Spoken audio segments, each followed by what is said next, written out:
బాగా దిగుబడి వస్తూ ఉంది, మార్కెట్లో కూడా టాప్గా వెళ్తూ ఉంది. 70 కటింగ్ పైన వస్తాయి రోజు మాత్రం. అనిపిస్తుంది కాయ కాయ అయితే సూపర్ గా ఉంది సార్. కాయ చూసేకి బాగుందప్ప. కొత్త రైతులకి ఈ రకం చెప్పచ్చు అంటారు అన్న? బ్రహ్మాండంగా వచ్చి చూస్తున్నారు సార్, అడుగుతున్నారు. భవానీ అగ్రి ఛానల్ అన్ని పంటల వివరాలకు సరైన చిరునామా.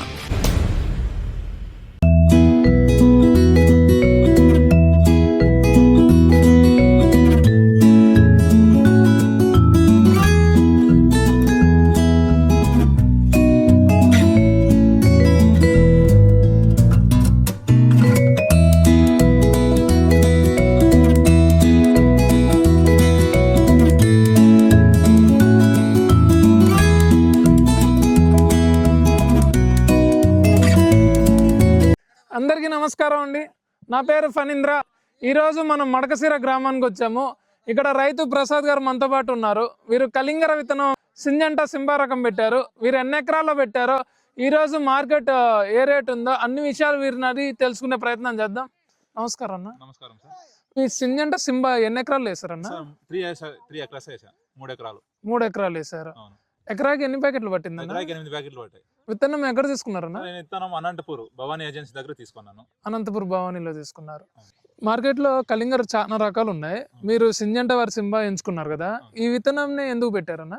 కలింగడి పెట్టాలన్నప్పుడు ఏ సీడ్ పెట్టాలా అనేది చాలా థింక్ చేసా, చాలా మంది అడిగా. సంథింగ్ సజెస్ట్ చేశారు ఒక 5-6 రకాలు.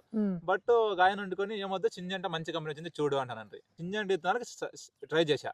ట్రై చేసినప్పుడు నాకు అనంతపూర్ లో మీ భవానీ వాళ్ళది ఉంటాయి, వాళ్ళ దగ్గర వాళ్ళ ఏజెంట్ అని చెప్పారు. సో వాళ్ళకి కాంటాక్ట్ అయ్యా. ఫస్ట్ వాళ్ళు కాంటాక్ట్ అయినప్పుడు వాళ్ళు ఏం చెప్పారంటే, ఉన్నాయి సింబాని కావాలని తీసుకొచ్చాను, పెట్టాను. మంచిగా దిగుబడి వచ్చింది అండ్ మంచి గ్రోత్ వచ్చింది. నాకు 5 నుంచి 5.5 వచ్చింది. ఇంకా 4 రోజులు పెడితే 6 కేజీలు కూడా వస్తాయి. అందరూ బట్ నాకు మార్కెట్ లో రేట్ తగ్గుతుందని నేను ముందుగానే ట్రై చేస్తున్నా. కలర్ కూడా బాగా వచ్చింది, టేస్ట్ బాగుంది. తినడానికి కలర్ చూడండి, నెంబర్ 1 కలర్ ఉంది. మీరు టేస్ట్ చేయండి. నేనైతే చూసా, డైలీ ఎంతైనా పాకానికి వచ్చిన నుంచి డైలీ ఒకటి తింటాను కాబట్టి నాకు బ్రహ్మాండంగా ఉంది. తీసుకోండి, తీసుకొని టేస్ట్ చేయండి. మీరు బాగుంది టేస్ట్. దేవుడు దయ బాగా 22-23 దాకా ఇప్పుడు మాకు దొరికింది. ఓవరాల్ గా ఎన్ని టన్నులు అవుతాయన్నా? కావచ్చు 60 టన్నులు కావచ్చు ఓవరాల్ గా. 3 ఎకరాల మీద 60 టన్నులు అవుతుంది. 100% అవుద్ది. 3 ఎకరాలకి మనకు ఖర్చు ఎంత అయిందన్న? 2.5 నుంచి 3 lakhs. ఇప్పుడు మనకి 60 టన్నులు వస్తుంది అన్నారు. సుమారు 60 టన్నుల మీద మనకి ఎంత వరకు రావచ్చు అనుకుంటున్నారు? అప్రాక్సిమేట్లీ పైన ఇడిచిపెట్టి 19-20 రూపాయలు తీసుకున్నా ఒక 11.5 to 12 lakhs వరకు. నేను 3 lakhs అయితే పెట్టుబడి పెట్టా. 3 లక్షలు ఖర్చు వచ్చి 12 వరకు వచ్చిన 9 లక్షలు ఆదాయం. ఈ సంవత్సరం పొడవునా కలింగర ఏ సీజన్ లో పెట్టుకుంటే రైతులకి మంచి రేటు గిట్టుబాటు అయిద్దన్న? సార్ సంవత్సరం పొడవునా ఈ కలింగడి ఎప్పుడైనా పెట్టుకోవచ్చు. చాలా మంది రైతులు ఏ విధంగా చూస్ చేసుకుంటారంటే డిసెంబర్ ఎండింగ్ ఆర్ జనవరి, ఎందుకంటే వేసవి కాలానికి వస్తుంది అండ్ రంజాన్ వస్తుంది అనే ఉద్దేశంతో తీసుకుంటారు. బట్ ఆ టైంలో చాలా మంది మొగ్గు చూపుతారు అనమాట కలింగడి ఆ టైంలో పెట్టుకోవడానికి. ఇదిగా చదువుకున్న అబ్బాయిలు ఏం థింక్ చేస్తున్నారంటే, కష్టమైన కూడా బిఫోర్ రేట్ దొరకాలంటే చలికాలంలో స్టార్ట్ చేయడానికి ట్రై చేస్తారు. నవంబర్ లో పెట్టుకున్నాం అనుకో, చలి ఉంటుంది, క్లైమేట్ కొద్దిగా ఇబ్బంది పెడుతుంది. బట్ మనం చూసుకుంటే దిగుబడి వస్తుంది, అదే విధంగా రేట్ అనేది ఖచ్చితంగా దొరుకుతుంది అనమాట. అదే ఇప్పుడు డిసెంబర్ ఎండింగ్ జనవరి స్టార్టింగ్ లో అందరూ మొగ్గు చెప్తారు అనమాట. ఆ టైంలో పెట్టుకుంటే ఏమైపోద్ది అంటే, చాలా మంది పెట్టుతారు అనమాట. ప్రతి ఒక్కరు పెట్టే ట్రై చేస్తారు అనమాట.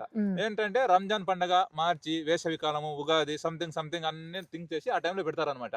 సో అలా పెట్టడం వల్ల మార్చికి వస్తుందని పెట్టుకుంటారు సార్, డిసెంబర్ నుంచి జనవరి పెట్టుకుంటే. బట్ అదేమంటే అప్పుడు రేట్ తగ్గుతుంది. కాయ పండించే వాళ్ళు ఎక్కువైనప్పుడు రేట్ తగ్గుతుంది. సుమారుగా ఎంత రేట్ ఉన్నా గిట్టుబాటు అయింది అంటారు సార్? ఈ కళంగడ్ లో 3 లక్షలు పెట్టినాం అనుకో, దానికి దాటి మనకి లాభాలు పొందాలంటే ఎంత తక్కువన్నా ఒక 15 రూపాయలు ఉండాలి సార్. వాటర్ మేనేజ్మెంట్ ఎట్లా అన్న? ఫస్ట్ స్టార్టింగ్ నేను ఇత్తనం పెట్టినప్పుడు పుట్టే 3 days 2 hours ఇడిచా ఎకరాకి. దాని తర్వాత కంటిన్యూగా తగ్గించుకుంటూ వచ్చా. మంచి 10 నిమిషాలు 20 నిమిషాలు అలా ఇప్పుడు 14 రోజుల వరకు వదిలేసా. మళ్ళీ 14 రోజుల టానిక్ పోసా. టానిక్ పోసిన తర్వాత ఒక రోజు గ్యాప్ ఇచ్చా. మళ్ళీ అప్పటి నుంచి ఒక 4 రోజులకు ఒకసారి ఒక 5 నిమిషాలు పెంచుకుంటూ అలా మళ్ళీ ఫ్రూట్ సెట్టింగ్ అయ్యే వరకు ఒక 30 minutes వదిలేసా. మళ్ళీ ఫ్రూట్ సెట్టింగ్ అయ్యేటప్పుడు, ఫ్లవర్ సెట్టింగ్ అయ్యేటప్పుడు మాత్రం నీళ్ళు నాణ్యత చాలా జాగ్రత్తగా వాడుకోవాలి.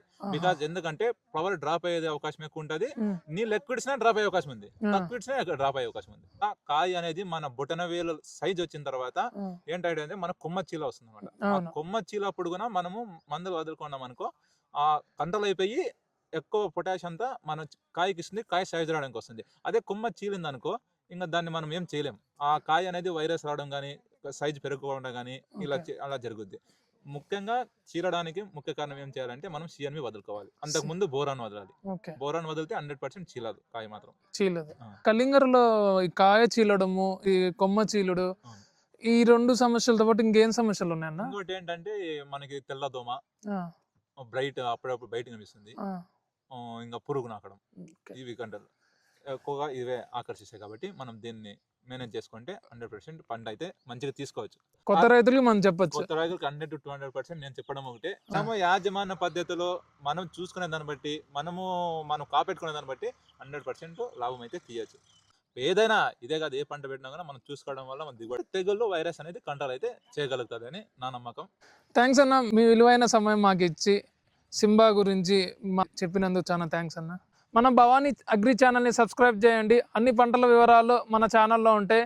అందరికీ ఉపయోగపడే కంటెంట్ ఉంటుంది. అందరు ఫాలో చేసి సబ్స్క్రైబ్ చేసుకొని మరిన్ని పంట విషయాలు తెలుసుకుని మంచి లాభాలు సాధించాలని కోరుకుంటున్నాం. నమస్తే.